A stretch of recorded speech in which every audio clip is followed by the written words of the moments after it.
Hi hello friends ನಮಸ್ಕಾರ. ಬೈಲು speed online ಚಾನಲ್ಗೆ ಸ್ವಾಗತ ಸುಸ್ವಾಗತ. ಇವತ್ತಿನ ವಿಡಿಯೋದಲ್ಲಿ ಎಸ್ ಎಸ್ ಪಿ ಸ್ಕಾಲರ್ಶಿಪ್ ವಿದ್ಯಾರ್ಥಿಗಳಿಗೆ ಒಂದು ದಾರಿದೀಪ ಅಂತಲೇ ಹೇಳ್ಬೋದು. ಇದು ನೀವೆಲ್ಲ ಎಸ್ ಎಸ್ ಪಿ ಸ್ಕಾಲರ್ಶಿಪ್ ಹಾಕೇ ಇರ್ತೀರಿ, ಆದರೆ ಅದು ವೆರಿಫೈ ಆಗಿದಿಲ್ಲೋ ಅಂತ ನಿಮ್ಗೆ ಗೊತ್ತಿರೋದಿಲ್ಲ. ಹಾಗೆ ವೆರಿಫೈ ಆದ್ರೂ ಯಾವ ಅಕೌಂಟಿಗೆ ಯಾವ ಬ್ಯಾಂಕಿಗೆ ಅಮೌಂಟ್ ಬರ್ತಾವೆ ಅನ್ನೋದನ್ನು ಗೊತ್ತಿರೋದಿಲ್ಲ. ಹಾಗೆ ನನ್ನ ಸ್ಕಾಲರ್ಶಿಪ್ಪಿಗೆ ಎಷ್ಟು ಅಮೌಂಟ್ ಸ್ಯಾಂಕ್ಷನ್ ಮಾಡ್ಯಾರ ಅನ್ನೋದು ನಿಮ್ಗೆ ಗೊತ್ತಿರೋದಿಲ್ಲ. ಅದು ಯಾವ ರೀತಿ ನಿಮ್ಮ ಮೊಬೈಲ್ ಮೂಲಕವೇ ಎಷ್ಟು ಅಮೌಂಟ್ ಕೂತಿದೆ, ನೀವು ವೆರಿಫೈ ಆಗ್ಯದೇನೋ ಇಲ್ವೋ ಅಂತ ಹೇಳಿಕೆ ನಿಮ್ಮ ಮೊಬೈಲ್ ಮುಖಾಂತರ ನೀವು ತಿಳ್ಕೊಬೋದು. ಅದು ಯಾವ ರೀತಿ ತಿಳ್ಕೊಬೋದು ಅಂತ ನಾನು ಈ ವಿಡಿಯೋದ ಮೂಲಕ ತಿಳಿಸ್ಕೊಡ್ತೀನಿ. ಬನ್ನಿ ಫ್ರೆಂಡ್ಸ್, ವಿಡಿಯೋನ ಸ್ಟಾರ್ಟ್ ಮಾಡೋಣ. ಮೊದಲಿಗೆ ನಿಮ್ಮ ಮೊಬೈಲ್ನಲ್ಲಿ ಗೂಗಲ್ ಅಥವಾ ಕ್ರೋಮಿಗೆ ಹೋಗಿ. ನಾನು ಮೊದಲಿಗೆ ಗೂಗಲ್ ಹೋಗ್ತೀನಿ. ಗೂಗಲ್ನಲ್ಲಿ ಹೋಗಿ ಎಸ್ ಎಸ್ ಪಿ ಅಂತ ಟೈಪ್ ಮಾಡಿ. ಎಸ್ ಎಸ್ ಪಿ ಟೈಪ್ ಮಾಡಿದಾಗ ಈ ರೀತಿ ವೆಬ್ಸೈಟ್ ಓಪನ್ ಆಗುತ್ತೆ. ಮೊದಲನೇ ವೆಬ್ಸೈಟ್ ಅದಲ್ಲ, ನಾನು ಮಾರ್ಕ್ ಮಾಡ್ತೀನಿ ನೋಡಿ, ಅದು ಎಸ್ ಎಸ್ ಪಿ ಕ್ಲಿಕ್ ಮಾಡಿ. ಕ್ಲಿಕ್ ಮಾಡಿದಾಗ ಈ ರೀತಿ ಪೇಜ್ ಓಪನ್ ಆಗುತ್ತೆ. ಮೊದಲಿಗೆ ಇರ್ಬೋದು ಇಚ್ಛೆ ಇಲ್ಲಿ ನೋಡ್ಬೋದು, ನಾವು ಮಾರ್ಕ್ ಮಾಡಿಲ್ಲ 24-24 ಸಾಲಿನ ಮೆಟ್ರಿಕ್ ನಂತರ ಅದಲ್ಲ, ಅದು ಕ್ಲಿಕ್ ಮಾಡಿರಿ. ಕ್ಲಿಕ್ ಮಾಡಿದಾಗ ಈ ಥರ ಲಾಗಿನ್ ಓಪನ್ ಆಗುತ್ತೆ. ಲಾಗಿನ್ ಓಪನಾದಾಗ ನಿಮ್ಮ S S P I D ಇರುತ್ತಲ್ಲ, ಆ ಐ ಡಿ ಮೊದಲಿಗೆ ಹಾಕಿರಿ. S S P I D ಆಗ ಅಪ್ಲಿಕೇಶನ್ ಹಾಕಿದಾಗ ನೀವು ಮೊದಲಿಗೆ ಕೊಡೋದೇ S S P I D ಕೊಟ್ಟಿರ್ತಾರೆ. ಅದಕ್ಕೆ ಒಂದು ಪಾಸ್ವರ್ಡ್ ಅಂತ ಇಟ್ಟಿರ್ತಾರೆ. ಅಪ್ಲಿಕೇಶನ್ ಹಾಕೋ ಟೈಮಿಗೆ ನಿಮ್ಗೆ ಗೊತ್ತೇ ಇರುತ್ತೆ. ಆ ಅಪ್ಲಿಕೇಶನ್ ಹಾಕಿದವ್ರು ಕೂಡ ನಿಮ್ಗೆ ಪಾಸ್ವರ್ಡ್ ಬರೆದು ಕೊಟ್ಟಿರ್ತಾರೆ. ಆ ಪಾಸ್ವರ್ಡನ್ನು ಕೆಳಗಡೆ ಎಂಟರ್ ಮಾಡಿ. ನೆಕ್ಸ್ಟ್ ಕ್ಯಾಪ್ಚಾ ಇದಲ್ಲ, ಆ ಕ್ಯಾಪ್ಚಾ ತಳಗಿಂದದಲ್ಲ, ತಳಗಿಂದ ಸೇಮ್ ಅದೇ ರೀತಿ ನೀವು ಕ್ಯಾಪ್ಚಾ ಇದು ಮಾಡಿ ಸಬ್ಮಿಟ್ ಅಂತ ಕ್ಲಿಕ್ ಮಾಡ್ಬೋದು. ಕ್ಲಿಕ್ ಮಾಡಿದಾಗ ಅದೇ ರೀತಿ ಕೆಳಗಡೆ ಒಂದು 3 ಆಪ್ಷನ್ಸ್ ಕೊಟ್ರೆ ಯಾಕೆ ಕೊಟ್ರೆ ಅವರು ಅಂತ ನೀವು ತಿಳ್ಕೊಬೋದು. ಇಲ್ಲಿ ಪಾಸ್ವರ್ಡ್, ಯಾಕಂದ್ರೆ ಪಾಸ್ವರ್ಡ್ ಮರ್ತಿರ್ತೀರಿ, ನೀವು ಗೊತ್ತಿರೋದಿಲ್ಲ, ಅದು ಕ್ರಿಯೇಟ್ ಮಾಡ್ಕೋದು ಪಾಸ್ವರ್ಡ್. ಮತ್ತು ಇನ್ನೊಂದು ಎಸ್ ಎಸ್ ಪಿ ಐ ಡಿನೂ ಮರ್ತಿರ್ತೀರಿ. ಎಸ್ ಎಸ್ ಪಿ ಐ ಡಿನೇ ಗೊತ್ತಿಲ್ಲಪ್ಪ ನನಗೆ ಅಂದ್ರೆ ಕೆಳಗಡೆ ಕ್ಲಿಕ್ ಮಾಡ್ಬೋದು. ನಿಮ್ಮ ಆಧಾರ್ ಕಾರ್ಡ್ ಹಾಕಿ ನಿಮ್ಮ S S P I D ತೊಗೋಬೋದು. ಇನ್ನೊಂದು ಎನ್ ಎಸ್ ಪಿ ಅಂದ್ರೆ ಎನ್ ಎಸ್ ಪಿ ಅಪ್ಲಿಕೇಶನ್ನು ಹಾಕಿರ್ತಾರೆ. ಇದು ಎನ್ ಎಸ್ ಪಿ ಬರೋದು ಮುಸ್ಲಿಮ್ ಬರ್ಬೋದು, ಮತ್ತು ಇನ್ನೂ ಯಾರ್ಯಾರಿಗೆ ಬರ್ತಾ ಅಷ್ಟು ನನಗೆ ಗೊತ್ತಿಲ್ಲ. ಇದು ಎನ್ ಎಸ್ ಪಿ ಅದಲ್ಲ, ಅದನ್ನು ಐ ಡಿ ಅವ್ರು ತೊಗೋಬೋದು ಕ್ಲಿಕ್ ಮಾಡಿ. ಇದೇ ರೀತಿ ಹಲವಾರು ಎಸ್ ಎಸ್ ಪಿಲಿ ಹಲವಾರು ಮಾಹಿತಿ ಅವ.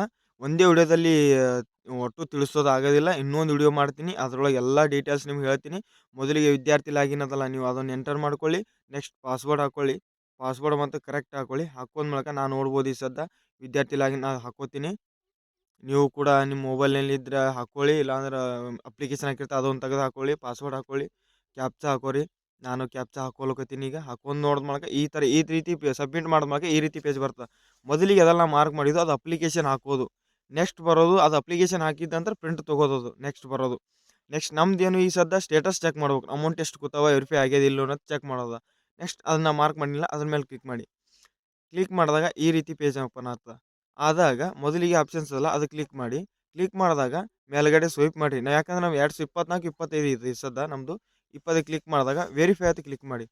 ವೆರಿಫೈ ಅಂತ ಕ್ಲಿಕ್ ಮಾಡಿದಾಗ ನೋಡ್ಬೋದು, ಸ್ವೈಪ್ ಮಾಡಿ ಮೇಲ್ಗಡೆ ಅದು ನಿಮ್ದೆಲ್ಲ ಅಪ್ಲಿಕೇಶನ್, ನೀವು ಅಪ್ಲಿಕೇಶನ್ ಏನೆಲ್ಲ ಡೀಟೇಲ್ಸ್ ಕೊಟ್ಟಿರ್ತಾರಲ್ಲ ಇಲ್ಲೆಲ್ಲ ಡೀಟೇಲ್ಸ್ ಶೋ ಆಗುತ್ತೆ. ಅದು ಅಪ್ಲಿಕೇಶನ್ ನೋಡ್ಬೋದು. ಇನ್ ಸದ್ದ ನಿಮ್ದೆಲ್ಲ ಡೀಟೇಲ್ಸ್ ಬರುತ್ತೆ. ನೀವು ಯಾವ ಕಾಸ್ಟ್ ಎಲ್ಲ ಬರುತ್ತೆ. ಮತ್ತಂದ್ರೆ ನಿಮ್ಮದು ಇನ್ಕಮ್ ಸರ್ಟಿಫಿಕೇಟ, ಕಾಸ್ಟ್ ಸರ್ಟಿಫಿಕೇಟ ಎಲ್ಲ ಇಲ್ಲಿ ಇರುತ್ತೆ. ಅದು ನೋಡ್ಬೋದು. ಈ ಸತ ಮೇಲ್ಗಡೆ ಸ್ವೈಪ್ ಮಾಡಿ ನಿಮ್ಮ 10th ಡೀಟೇಲ್ಸು ಇರುತ್ತೆ. ನೋಡ್ಬೋದು ಇಲ್ಲಿ ಬ್ಯಾಂಕ್ನು ಇರುತ್ತೆ ನಿಮ್ಮದು. ಇಲ್ಲಿ ನೋಡ್ಬೋದು ಬ್ಯಾಂಕ್ ಯಾವುದು, ನೇಮ್ ಯಾವುದು, ನೀವು ಅಪ್ಲಿಕೇಶನ್ ಯಾವಾಗ ಹಾಕಿರಿ ಅನ್ನೋದು ಎಲ್ಲ ಡೀಟೇಲ್ಸ್ ಇಲ್ಲಿ ಇರುತ್ತೆ. ನೋಡ್ಬೋದು ಇಲ್ಲಿ ನೆಕ್ಸ್ಟ್ ವೆರಿಫೈ ಎಸ್ ಹತ್ ಬಂದಿಲ್ಲ, ಅದು ವೆರಿಫೈ. ಅವು ಎಸ್ ಹತ್ ಆಗಿರ್ಬೇಕು ಎರಡೂ ಕಡೆ. ಎಸ್ ಹತ್ ಆದಾಗ ಮಾತ್ರ ನೀವು ಸ್ಕಾಲರ್ಶಿಪ್ಪಿಗೆ ಎಲಿಜಿಬಲ್ ಅಂದಂಗೆ. ಯಾಕಂದ್ರೆ ನಿಮ್ದು ಏನಾದರೂ ತಪ್ಪಿದ್ದಲ್ಲಿ ಅದು ನೋ ಅಂತ ಇಟ್ಟಿರ್ತಾರೆ. ನಮ್ದೆಲ್ಲ ಕರೆಕ್ಟ್ ಇದೆ, ಅದು ಎಸ್ ಅಂತ ಇಟ್ಟು.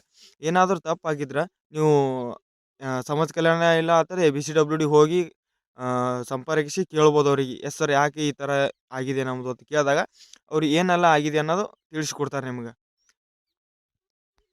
ಅದೇ ರೀತಿ ಏನು ಪ್ರಾಬ್ಲಮ್ ಆಗಿದೆಯೂ ಹೇಳ್ತಾರೆ, ಮತ್ತು ಅದಕ್ಕೆ ಸೊಲ್ಯೂಷನ್ನು ಇರುತ್ತವೆ. ಆ ಸೊಲ್ಯೂಷನ್ನು ನೀವು ಕೇಳ್ಬೋದು.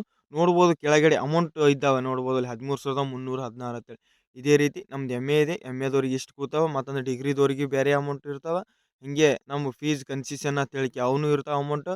ಇದೇ ರೀತಿ ನಿಂಬಲ್ಲೂ ಅಮೌಂಟ್ ಚೆಕ್ ಮಾಡಿರಿ, ನಿಮ್ಮದು ಎಷ್ಟು ಕೂತಾವೆ ನೋಡಿರಿ.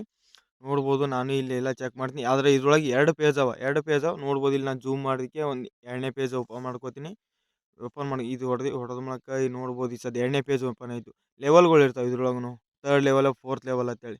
ಮತ್ತು 5th ಲೆವೆಲ್ನು ಇರ್ತವೆ. 5th ಲೆವೆಲ್ ಅದು ಅಮೌಂಟ್ ಬಂದಾಗ ನೋಡ್ಬೋದು. ಇಲ್ಲಿ ಟೋಟಲ್ ಅಮೌಂಟ್ ಕೊಟ್ಟರೆ 3rd ಲೆವೆಲ್ದಾಗ 18,616 ಇದು ಎಮ್ ಎದವ್ರಿಗೆ ಸಂಬಂಧಪಟ್ಟಂಗೆ. ಅದನ್ನು ಡಿಗ್ರಿದವ್ರಿಗೂ ಇದೇ ರೀತಿ ಅಮೌಂಟ್ ಅಲ್ಲಿ ಕೊಟ್ಟಿರ್ತಾರೆ, ಇಷ್ಟೇ ಬರ್ತಾವೆ ಅಂತ ಹೇಳಿಕೆ. ನೀವು ಚೆಕ್ ಮಾಡಿ, ನಿಮ್ಮ S S P I D ಹೊಡೆದು ನೀವು ಚೆಕ್ ಮಾಡಿರಿ. ನಿಮ್ಮ ಮೊಬೈಲ್ನಲ್ಲಿ ಎಷ್ಟು ಅಮೌಂಟ್ ಅವ ಅನ್ನೋದು ತಿಳ್ಕೊಬೋದು ನೀವು. ನೋಡ್ಬೋದು ಇಲ್ಲಿ. ಇದು 4 ಸ್ಟೆಪ್ಪಿಗೂ ಇಟ್ರೆ ಈ ಸದ ಅಮೌಂಟು. ಎಲ್ಲ ವಿದ್ಯಾರ್ಥಿಗಳಿಗೆ ಏನು ಮಾಡ್ರಿ, ಈ ವರ್ಷ ಜಲ್ದಿನೇ ಸ್ಕಾಲರ್‌ಶಿಪ್ಪು ಅಪ್ಡೇಟ್ ಮಾಡ್ರ. ನೀವು ಚೆಕ್ ಮಾಡ್ಬೋದು. ಈ ಕೆಳಗಡೆ ಇದೆಲ್ಲ ಟೋಟಲ್ ಇದು ನೋಡ್ಬೋದು. ತೆಳಗ ಬ್ಯಾಂಕ್ ನೇಮ್, ಬ್ಯಾಂಕ್ ಅಕೌಂಟ್ ಯಾವುದು, ಯಾಕಂದ್ರೆ ಯಾವ ಬ್ಯಾಂಕಿಗೆ ಬರ್ತಾವ, ಯಾವ ಅಕೌಂಟಿಗೆ ಬರ್ತಾವ ಅದನ್ನು ನೋಡ್ಬೋದು ನೀವು. UTR ನಂಬರ್ ನೋಡ್ಬೋದು, ಪೆಂಡಿಂಗ್ ಸ್ಟೇಟಸ್ ನೋಡ್ಬೋದು, ಕ್ರೆಡಿಟ್ ಆಗಿದ್ದು ನೋಡ್ಬೋದು. ಎಲ್ಲ ಡೀಟೇಲ್ಸ್ ಯಾವ ಅಕೌಂಟಿಗೆ ಇಷ್ಟೆಲ್ಲ ಅಮೌಂಟ್ ಹೋಗ್ಯಾವ ಅಂತೇಳಿ ಕೆಳಗೆಲ್ಲ ಶೋ ಆಗುತ್ತದು. ಅಮೌಂಟು ಬಂದ ಮೂಲಕ ಇಲ್ಲಿ ಬರ್ತಾ ಹೋದು, ಇದೇ ಅಕೌಂಟಿಗೆ ಅಮೌಂಟ್ ಬಂದಿದ್ದೀವಿ ಅಂತೇಳಿಕೆ ಅವರು ಏನು ಮಾಡ್ತಾರೆ, SSPದವರು ಇಲ್ಲಿ ಶೋ ಮಾಡ್ತಾರೆ. ಯಾಕಂದ್ರೆ ನಿಮ್ಗೆ ಗೊತ್ತಾಗಬೇಕಲ್ಲ ಯಾವ ಅಕೌಂಟಿಗೆ ಅಮೌಂಟ್ ಬಂದಿದ್ದಾವೆ ಇಲ್ಲೋ ಅಂತೇಳಿ ತಿಳಿಸ್ಕೊಡ್ಲಕ್ಕ ಇದೇ ತೆಳಗಿಂದೇ ಕಾರಣ. ಈ 5th ಲೆವೆಲಲ್ಲಿ ನೀವು ಏನು ಮಾಡ್ಬೋದು, ಇಲ್ಲಿ ಕೆಳಗಡೆ ಎಲ್ಲ ತಿಳ್ಕೊಬೋದು ನೋಡ್ರಿ. ನಾವೆಲ್ಲ ಇದೇ ರೀತಿ ನಿಮ್ದೆಲ್ಲ ಪೇಜ್ ಓಪನ್ ಆಗುತ್ತೆ. ಮತ್ತು ನೀವು ಇದನ್ನು PDF ಮಾಡಿ ಇಟ್ಕೋಬೋದು. ನೋಡಿದ್ರಲ್ಲ ವೀಕ್ಷಕರೇ, ಈ ವಿಡಿಯೋದಲ್ಲಿ SSP ಅಮೌಂಟ್ ಸ್ಯಾಂಕ್ಷನ್ ಆಗ್ಯಾವ ಇಲ್ಲೋ ಅಂತ ತಿಳ್ಕೊಂಡ್ರಿ. ಅದು ಯಾವ ರೀತಿ ಚೆಕ್ ಮಾಡೋದು ಅಂತ ನಿಮಗೆ ತಿಳಿಸ್ಕೊಟ್ಟೆ. ಇದೇ ರೀತಿ ನಿಮ್ಮ ಮೊಬೈಲ್ನಲ್ಲಿ ಮಾಡಿ ನೀವು ಕೂಡ ತಿಳ್ಕೊಳ್ಳಿ. ಇದೇ ರೀತಿ ನಮ್ಮ ಯೂಟ್ಯೂಬ್ ಚಾನಲ್ಲಿ ಒಳ್ಳೆ ಮಾಹಿತಿ ನಾನು ನಿಮಗೆ ನೀಡ್ತಾ ಇರ್ತೀನಿ. ಇನ್ನೂ ಯಾರು ನಮ್ಮ ಚಾನಲ್ನ ಸಬ್ಸ್ಕ್ರೈಬ್ ಮಾಡಿಲ್ಲ, ಬೇಗನೆ ಸಬ್ಸ್ಕ್ರೈಬ್ ಮಾಡಿ. ಹಾಗೆ ಈ ವಿಡಿಯೋನ ನಿಮ್ಮ ಫ್ರೆಂಡ್ಸ್ಗಳಿಗೂ ಕೂಡ ಶೇರ್ ಮಾಡಲಿ, ಅವರು ಕೂಡ ಚೆಕ್ ಮಾಡಲಿ. ಹಾಗೆ ಈ ವಿಡಿಯೋ ಇಷ್ಟ ಆದಲ್ಲಿ ಒಂದು ಕಾಮೆಂಟ್ ಹಾಕಿ. SSPಯಲ್ಲಿ ಏನಾದರೂ ಡೌಟ್ ಇದ್ದರೆ ಕಾಮೆಂಟ್ ಬಾಕ್ಸಲ್ಲಿ ಕಾಮೆಂಟನ್ನು ಹಾಕಿ. ಇಲ್ಲಿಗೆ ಈ ವಿಡಿಯೋನ ಮುಗಿಸ್ತಾ ಇದ್ದೀನಿ. ಧನ್ಯವಾದಗಳು.